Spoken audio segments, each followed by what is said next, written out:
সূরাতুল বাকারা নাজিল হওয়ার দিক থেকে এটি 91তম সূরা। আর এই সূরার নামকরণ করা হয়েছে সূরাতুল বাকারা করে এই জন্যেই, যেহেতু এই সূরার মধ্যে বাকারুন একটা শব্দ আছে, এই শব্দের দিকে লক্ষ্য করেই এই সূরার নামকরণ করা হয়েছে সূরাতুল বাকারা। এই সূরার মধ্যে 286 অথবা 87টি আয়াত রয়েছে। এই সূরা নাজিল হওয়ার প্রেক্ষাপট কি? নাজিল হওয়ার প্রেক্ষাপট হচ্ছে রাসূল করিম সাল্লাল্লাহু আলাইহি ওয়াসাল্লাম যখন হিজরত করে যখন মদিনাতে গেলেন, মদিনাতে যাওয়ার পরে রাসূল করিম সাল্লাল্লাহু আলাইহি ওয়াসাল্লাম নতুন আরেকটি দলের সাথে তিনার সাক্ষাৎ হয়েছে। তারা হচ্ছে মুনাফিক।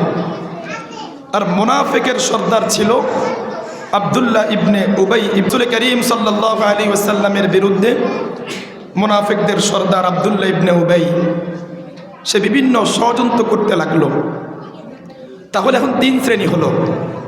রাসূল করিম সাল্লাল্লাহু আলাইহি ওয়াসাল্লাম যখন মদিনাতে গেলেন, কাফের, ইহুদি এবং মুনাফিক এই 3 শ্রেণীর মানুষেরা যখন রাসূলের বিরুদ্ধে প্রোপাগান্ডা করতে শুরু করলো, সাহাবায়ে কেরামের বিরুদ্ধে প্রোপাগান্ডা করতে শুরু করলো, ইসলামের বিরুদ্ধে অপপ্রচার করতে শুরু করলো, তখন আল্লাহ পাক রব্বুল আলামিন সূরাতুল বাকারা নাজিল করে তাদেরকে উপদেশ দিলেন এবং তাদের প্রোপাগান্ডার জবাব আল্লাহ তাআলা সূরাতুল বাকারার মধ্যে দিয়েছেন। আমরা জানতে পারলাম সূরাতুল বাকারার প্রেক্ষাপট। এখন আমরা জানব সূরাতুল বাকারার ফজিলত কি। ক্বালা রাসূলুল্লাহ সাল্লাল্লাহু আলাইহি ওয়াসাল্লাম ইন্নাশ শাইতানা ইয়াফিররু মিনাল বাইতিল্লাযী তুকরাউ ফীহা সূরাতুল বাকারা। রাসূল করিম সাল্লাল্লাহু আলাইহি ওয়াসাল্লাম বলেছেন, নিশ্চয় শয়তান ওই ঘর থেকে পলায়ন করে, তুকরাউ ফীহা সূরাতুল বাকারা, যেই ঘরের মধ্যে সূরাতুল বাকারা তেলাওয়াত করা হয়, সূরাতুল বাকারা পাঠ করা হয়। আল্লাহর নবী বিশ্বনবী জনাব রাসূলুল্লাহ সাল্লাল্লাহু আলাইহি ওয়াসাল্লাম বলেছেন, ওই ঘর থেকে শয়তান পলায়ন করে। আর হাদিসের ভিতরে রাসূল করিম সাল্লাল্লাহু আলাইহি ওয়াসাল্লাম বলেছেন, লা তাজআলু বুয়ুতাকুম কুবুরা ফাইন্নাল বাইতাল্লাযী তুকরাউ ফীহি সূরাতুল বাকারা লা তাদখুলুহুশ শাইতান। আল্লাহর নবী বিশ্বনবী জনাব রাসূলুল্লাহ সাল্লাল্লাহু আলাইহি ওয়াসাল্লাম বলেন, লা তাজআলু বুয়ুতাকুম কুবুরা, তোমরা তোমাদের ঘরকে কবরস্থানে পরিণত করো না, কবর বানায়ো না। ফাইন্নাল বাইতাল্লাযী তুকরাউ ফীহি সূরাতুল বাকারা, যেই ঘরের মধ্যে সূরাতুল বাকারা তেলাওয়াত করা হবে, যেই ঘরের মধ্যে সূরাতুল বাকারা পাঠ করা হবে, আল্লাহর নবী বিশ্বনবী জনাব রাসূলুল্লাহ সাল্লাল্লাহু আলাইহি ওয়াসাল্লাম বলেছেন, লা ইয়াদখুলুহুশ শায়তান, শয়তান ওই ঘরে প্রবেশ করতে পারবে না। আর হাদিসের ভিতরে আল্লাহর নবী বিশ্বনবী জনাব রাসূলুল্লাহ সাল্লাল্লাহু আলাইহি ওয়াসাল্লাম বলেছেন, লিকুল্লি শাইইন সানাম ওয়া ইন্না সানামাল কুরআনি সূরাতুল বাকারা ওয়া ফীহা আয়াতুন হিয়া সাইয়্যিদাতু আয়াল কুরআন হিয়া আয়াতুল কুরসিয়্যি। আল্লাহর নবী বিশ্বনবী জনাব রাসূলুল্লাহ সাল্লাল্লাহু আলাইহি ওয়াসাল্লাম বলেছেন, লিকুল্লি শাইইন সানাম, প্রত্যেকটা জিনিসের একটা উঁচু জায়গা আছে, প্রত্যেকটা জিনিসের একটা চূড়া আছে। ওয়া ইন্না সানামাল কুরআনি সূরাতুল বাকারা, আর কুরআনুল কারীমের চূড়া হলো সূরাতুল বাকারা। আর সূরাতুল বাকারার মধ্যে আল্লাহ পাক রব্বুল আলামিন এমন একটি আয়াত দিলেন, এই আয়াতটি হলো সর্বশ্রেষ্ঠ আয়াত। এই আয়াত হলো সবচেয়ে গুরুত্বপূর্ণ আয়াত। ওয়াহিয়া আয়াতুল কুরসিয়্যি, আর সেটা হলো আয়াতুল কুরসিয়্যি। এই জন্য খালিদ ইবনে মাদান রহমতুল্লাহ আলাইহি বলছেন, ইকরাউ সূরাতুল বাকারা, তোমরা কুরআনুল কারীমের সূরাতুল বাকারা তোমরা তেলাওয়াত করো। যে ব্যক্তি এই কুরআনুল কারীমের সূরাতুল বাকারা পড়ে ধরবে সে বরকতময় হবে। ওয়া তারকুহা হাসারা, আর যে ব্যক্তি এটাকে বর্জন করবে সে আফসোস করবে, সে এরকম ভাবে দুঃখ প্রকাশ করবে। এই জন্য মুহতারাম হাজরিন, আল্লামা ইবনু আরবি রহমতুল্লাহ আলাইহি বলছেন, সূরাতুল বাকারাতি ফিহা আলফু আমরিন ওয়া আলফু নাহয়িন ওয়া আলফু ইকামিন ওয়া আলফু খবরিন আখাযুহা বারাকা ওয়া তারকুহা হাসারা। এই জন্যে আল্লামা ইবনে আরবি রহমতুল্লাহি আলাইহি বলছেন, সূরাতুল বাকারা এমন একটি গুরুত্বপূর্ণ সূরা, এমন একটি শ্রেষ্ঠ সূরা। এই সূরার মধ্যে আল্লাহ পাক রব্বুল আলামিন 1000 আদেশ করেছেন। এই সূরার ভিতরে আল্লাহ পাক রব্বুল আলামিন 1000 নিষেধের আলোচনা করেছেন। এই সূরার মধ্যে 1000 হিকমা আছে, 1000 হিকমা আছে। এই সূরার মধ্যে 1000 বিভিন্ন সংবাদ আছে। যে ব্যক্তি এই সূরাকে আঁকড়িয়ে ধরবে, এই সূরার তেলাওয়াত করবে, তার জীবনে বরকত নেমে আসবে। আর যে ব্যক্তি তেলাওয়াত করবে না, এই সূরা গ্রহণ করবে না, সে আফসোস করতে থাকবে। তাহলে আমরা বুঝতে পারলাম কুরআনুল কারীমের সূরাতুল বাকারা অত্যন্ত গুরুত্বপূর্ণ একটি সূরা। এই সূরা তেলাওয়াত করলে শয়তান আমার আপনার ঘরে প্রবেশ করবে না। এই জন্য আমার মা বোনেরা গভীর মনোযোগ দিয়ে খেয়াল করেন। আল্লাহ পাক রব্বুল আলামিন বলেন, আলিফ লাম মিম যালিকাল কিতাবু লা রাইবা ফীহি হুদাল লিল মুত্তাকিন। আল্লাহ পাক রব্বুল আলামিন বলেন, আলিফ লাম মিম যালিকাল কিতাব, এটি এমন একটি কিতাব, এই কিতাবের মধ্যে কোনো ভুল নাই, এই কিতাবের মধ্যে কোনো মিস্টেক নাই, এই কিতাবের মধ্যে সন্দেহ করার কোনো সুযোগ নাই। হুদাল লিল মুত্তাকিন, এই কিতাবটি মুত্তাকিনদের জন্য হিদায়াত। আল্লাহ পাক রব্বুল আলামিন মুত্তাকিনদের হিদায়াতের জন্য পথ প্রদর্শক হিসাবে আল্লাহ পাক রব্বুল আলামিন কুরআনুল কারীম নাযিল করেছেন।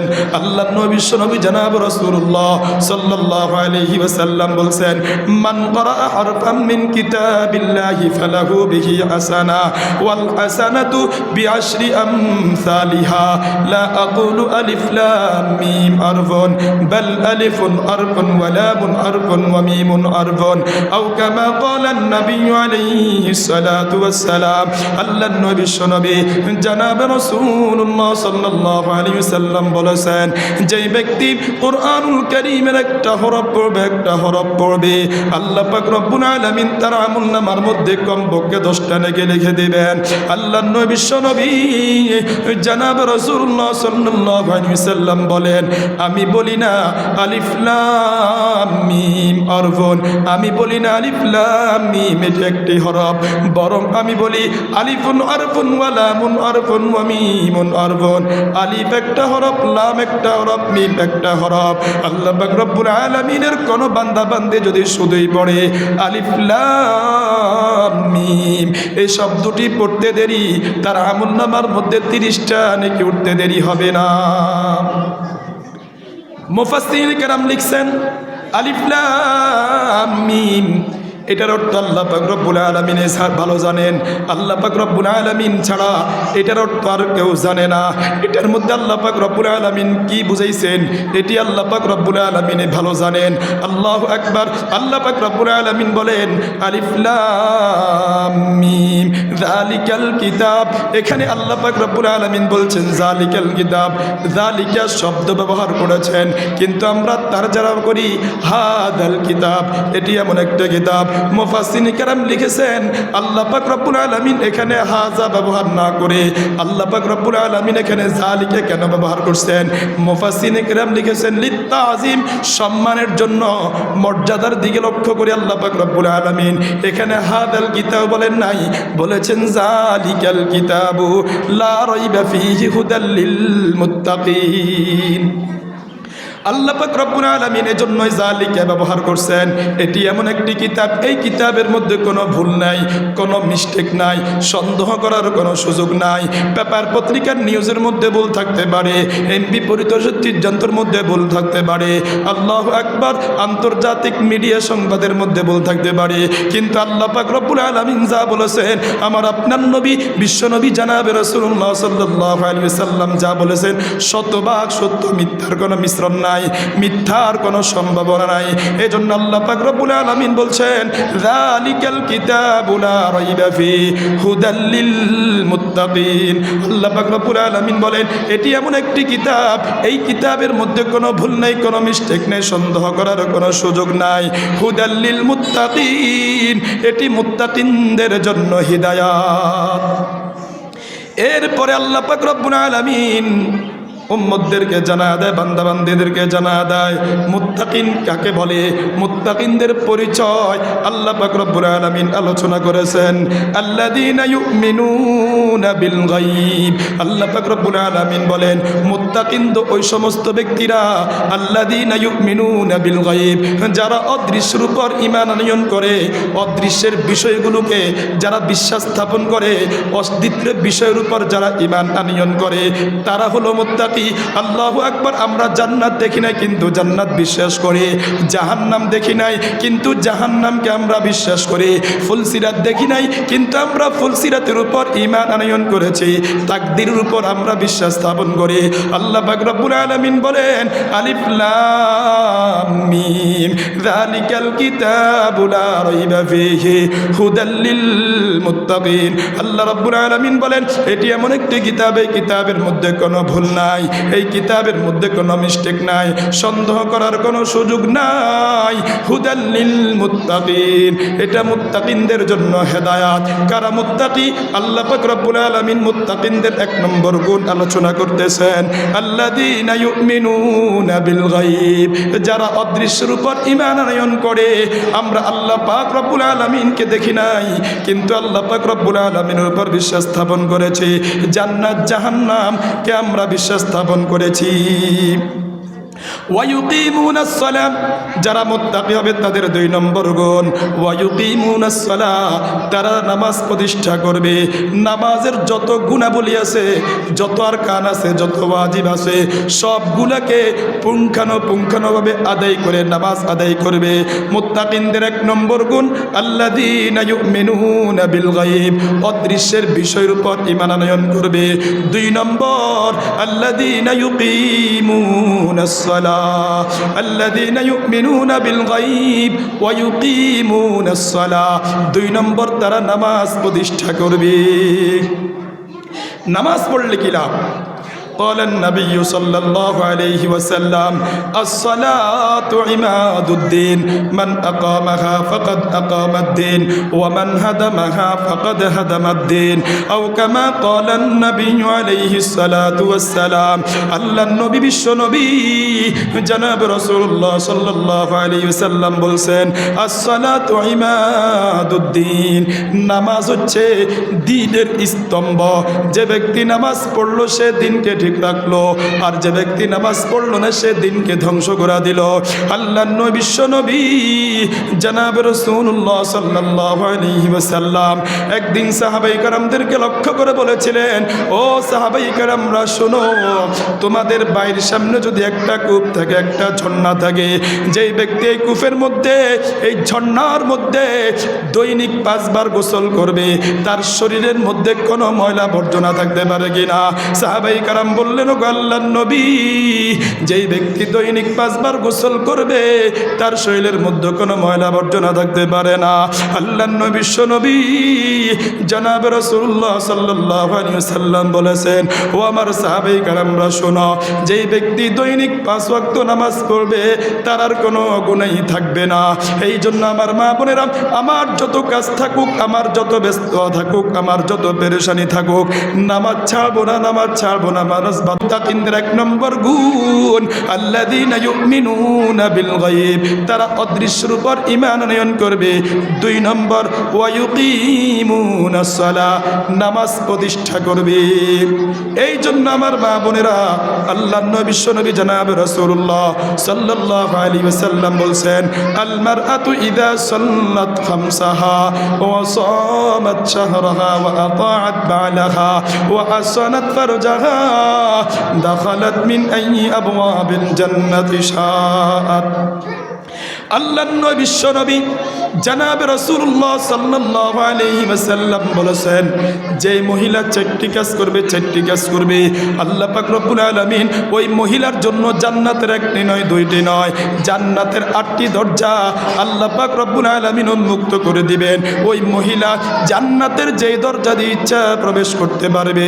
আল্লাহর নবী বিশ্ব নবী জনাবে রাসূলুল্লাহ সাল্লাল্লাহু আলাইহি ওয়াসাল্লাম বলেছেন, আল মারআতু ইযা সাল্লাত খামসাহা, যেই মহিলা 5 ওয়াক্ত নামাজ পড়বে, রমজান মাসে রোজা রাখবে, স্বামীর খেদমত করবে, পর্দার সাথে চলাফেরা করবে, লজ্জাস্থান হেফাজত করবে, আল্লাহর নবী বিশ্বনবী জনাবে রাসূলুল্লাহ সাল্লাল্লাহু আলাইহি ওয়াসাল্লাম বলেছেন, আল্লাহ পাক রব্বুল আলামিন ওই বান্দির জন্য জান্নাতের 8টি দরজা উন্মুক্ত করে দিবেন।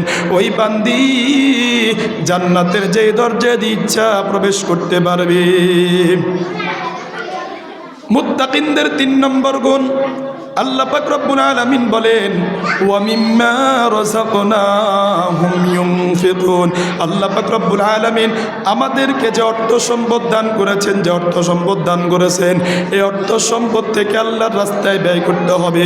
মসজিদের জন্য ব্যয় করতে হবে, মাদ্রাসার জন্য ব্যয় করতে হবে, গরিব অসহায় এতিম পাড়া প্রতিবেশী যারা আছে তাদের জন্য আমার উপার্জনকৃত সম্পদ থেকে আল্লাহর রাস্তায় ব্যয় করতে হবে।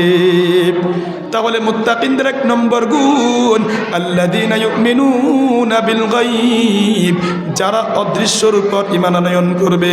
2 নম্বর নামাজ প্রতিষ্ঠা করবে।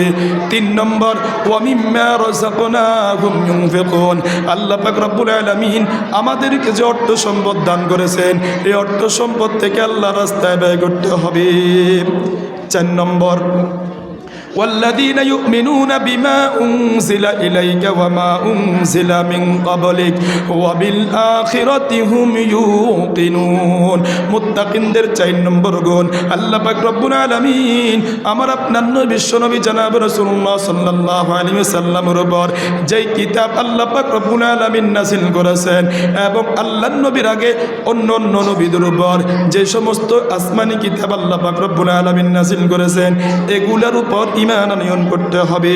ওয়াল্লাযীনা ইউমিনুনা বিমা উনজিলা ইলাইকা ওয়া মা উনজিলা মিন ক্বাবলিক। আল্লাহ পাক রব্বুল আলামিন আমার আপনার নবী বিশ্বনবী জনাব রাসূলুল্লাহ সাল্লাল্লাহু আলাইহি ওয়াসাল্লামের উপর যে কোরআন নাযিল করেছেন, এই কোরআনের উপর ঈমান আনয়ন করতে হবে। কোরআনের মধ্যে আল্লাহ পাক রব্বুল আলামিন যতগুলা বিধানের কথা আলোচনা করছেন, যতগুলা বিষয় আল্লাহ পাক রব্বুল আলামিন আলোচনা করেছেন, সকল বিষয়ের উপর আমাদেরকে ঈমান আনয়ন করা লাগবে। এবং আল্লাহ পাক রব্বুল আলামিন কোরআনুল কারীম ছাড়া যত আসমানি কিতাব আল্লাহ পাক রব্বুল আলামিন নাযিল করছেন, তাওরাত, জাবুর, ইনজিল, এগুলোর উপরও ঈমান আনয়ন করা লাগবে। মুত্তাকিনদের 5 নম্বর গুণ ওয়া বিল আখিরাতি হুম ইউকিনুন। পরকালের উপর বিশ্বাস স্থাপন করতে হবে। আমাদেরকে মৃত্যুবরণ করতে হবে। মৃত্যুর পরে আল্লাহ পাক রব্বুল আলামিন আমাদেরকে জীবিত করবেন। পরকালীন যত বিষয় আছে এগুলোর উপর বিশ্বাস স্থাপন করতে হবে। তাহলে আল্লাহ পাক রব্বুল আলামিন সূরাতুল বাকারার প্রথমেই আল্লাহ পাক রব্বুল আলামিন বলছেন, এই কোরআন হচ্ছে মুত্তাকিনদের জন্য হিদায়াত। মুত্তাকিনদের পরিচয় আল্লাহ পাক রব্বুল আলামিন দিতে গিয়ে বলেছেন, আল্লাযীনা ইউমিনুনা বিল গায়ব, যারা অদৃশ্যের উপর ঈমান আনয়ন করবে, ওয়া ইউকিমুনাস সালাহ, যারা নামাজ প্রতিষ্ঠা করবে, ওয়া মিম্মা রাযাকনাহুম ইউনফিকুন, আল্লাহ পাক রব্বুল আলামিনের দেওয়া রিজিক হতে আল্লাহর রাস্তায় দান করবে। 4 নম্বর ওয়াল্লাযীনা ইউমিনুনা বিমা উনজিলা ইলাইকা ওয়া মা উনজিলা মিন ক্বাবলিক, কোরআনের উপর ঈমান আনয়ন করবে এবং আল্লাহ পাক রব্বুল আলামিন আর যত আসমানি কিতাব নাযিল করেছেন এগুলোর উপর ঈমান আনয়ন করবে। ওয়া বিল আখিরাতি হুম ইউকিনুন, পরকালীন যত বিষয় আছে সকল বিষয়ের উপর ঈমান আনয়ন করতে হবে। ও আমার মা বোনেরা, বড় দুঃখ এবং পরিতাপের বিষয়, আজকে আমাদের চলাফেরা, আমাদের উঠা বসা, আমাদের লেনদেনের পরিস্থিতি এমন, মনে হয় যেন আমরা মৃত্যুবরণ করব না, মৃত্যুর পরে কোনো হিসাব কিতাব নাই। এটা হলো আমাদের অবস্থা। অথচ আল্লাহ পাক রব্বুল আলামিন বলছেন, ফাইদা জাআ আজালুহুম লা ইস্তাখিরুনা সাআতান ওয়া লা ইস্তাকদিমুন। আল্লাহ পাক রব্বুল আলামিন বলেন, যখন মৃত্যুর সময় চলে আসবে, মৃত্যুর সময় চলে আসবে, এক মুহূর্ত আমাকে আপনাকে আল্লাহ পাক রব্বুল আলামিন সময় দিবে না। নির্ধারিত সময় আজরাইল আলাইহিস সালাতু ওয়াস সালাম আমাদের জানকে কবজ করে নেবেন। আমরা তো সবাই জানি এই দুনিয়া থেকে আমাদেরকে বিদায় নিয়ে চলে যেতে হবে, দুনিয়া থেকে বিদায় নিয়ে চলে যেতে হবে। কিন্তু একটু চিন্তা করিয়া দেখেন না, পরকালের জন্য আমি আর আপনি কি করতেছি, কি আমল করতেছি, কি করতেছি। আল্লাহ পাক রব্বুল আলামিন বলেন, ইয়া আইয়ুহাল্লাযীনা আমানুত্তাকুল্লাহ ওয়াল তানজুর নাফসুম মা কদ্দামাত লিগাদিন ওয়াত্তাকুল্লাহ ইন্নাল্লাহা খাবীরুম বিমা তা'মালুন। আল্লাহ পাক রব্বুল আলামিন বলেন, হে ঈমানদারগণ, হে বিশ্বাসীগণ, ইত্তাকুল্লাহ, তোমরা আল্লাহ পাক রব্বুল আলামিনকে ভয় করো। ওয়াল তানজুর নাফসুম মা কদ্দামাত লিগাদিন ওয়াত্তাকুল্লাহ, পরকালের জন্য তোমরা কি প্রেরণ করতেছো তোমাদেরকে চিন্তা করা উচিত, তোমাদেরকে ভাবা উচিত, পরকালের জন্য তোমরা কি প্রেরণ করতেছো। এই জন্য আমার মা বোনেরা, আল্লাহ পাক রব্বুল আলামিন আমাদেরকে সামান্য একটা সময় দিয়া, আয়াত দিয়া, নির্ধারিত একটা মেয়াদ দিয়া আল্লাহ পাক রব্বুল আলামিন আমাদেরকে দুনিয়াতে পাঠাইছেন রবের গোলামি করার জন্য, ইবাদত করার জন্য, মাওলা পাকের জিকির করার জন্য, মাওলা পাককে স্মরণ করার জন্য। দুনিয়ার চাকচিক্যের জন্য আল্লাহ পাক রব্বুল আলামিন আমাদেরকে দুনিয়াতে পাঠান নাই। দুনিয়াকে সুন্দর করার জন্য আল্লাহ পাক রব্বুল আলামিন আমাদেরকে দুনিয়াতে পাঠান নাই। আমাদেরকে দুনিয়াতে পাঠাইছেন দুনিয়াতে যাতে করে আমরা জান্নাত উপযোগী জীবন গঠন করতে পারি। রব্বুল আলামিন বলেন, উলাইকা আলা হুদাম মির রাব্বিহিম ওয়া উলাইকা হুমুল মুফলিহুন। আল্লাহ পাক রব্বুল আলামিন বলেন, যারা এই সমস্ত কোয়ালিটিগুলো যারা অর্জন করবে, তারা উলাইকা আলা হুদাম মির রাব্বিহিম, আল্লাহ পাক রব্বুল আলামিনের পক্ষ থেকে তারা হেদায়েতের উপর আছে। ওয়া উলাইকা হুমুল মুফলিহুন, আল্লাহ পাক রব্বুল আলামিন বলেন, এরাই কামিয়াব, এরাই সফল, এরাই জান্নাতি।